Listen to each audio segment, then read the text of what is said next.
4 verse 11, the Lord our God is our sun and shield. Sabi ko ng Bible, He bestows favor.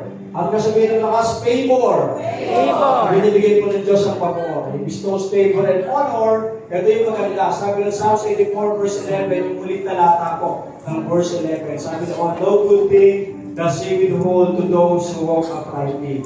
Wala ka namang mabuting bagay na ipinagkakait ng Diyos sa mga anak niya na lumalakad tayo silang anak ng kalooban. Kaya po tayo manalangin sa bago po ito, sa lahat po ng ating magagawa, kapatid sa Panginoon na nag-celebrate na at mag-celebrate pa lang ng kanilang kaarawan ngayong buwan ng Oktobre.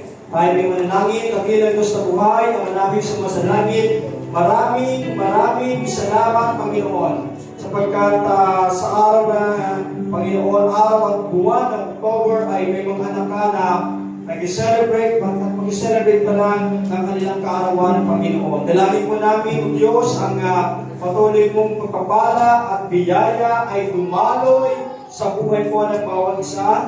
Panginoon, dalangin po namin ang iba yung kalakasan, ang kalusugan po ng pangatawan, at ang mahabang buhay. Ibilang yung pangako sa John chapter 10, verse 10, letter B, that long and satisfied life to be upon them. Hayaan niyo, Panginoon, palagi mo silang itago, O Diyos, sa iyong likuran po ng iyong krus at ang iyong proteksyon, ang paggabay, pag-iingat ay patuloy ko nilang maranasan. Ilayo niyo po sila sa anumang karamdaman, anumang kapahamangan at sakit, Panginoon. Dalangin po namin ang iyong pagsama, ang iyong presensya, ang iyong pagpapala at biyaya ay malagi po naman sa kanila. Pagpalayo po sila ng maraming taon ng kaarawan at enjoy po nila, Panginoon, ang buwang ito, sila po yung magdiriwang ng kanilang kaarawan ng Diyos. At bigay niyo po, katagpuin niyo po anumang dalangin ng kanilang pong mga puso. Sinabi niyo, Panginoon, Psalms 37 verse 4, delight yourself in the Lord, and God will give you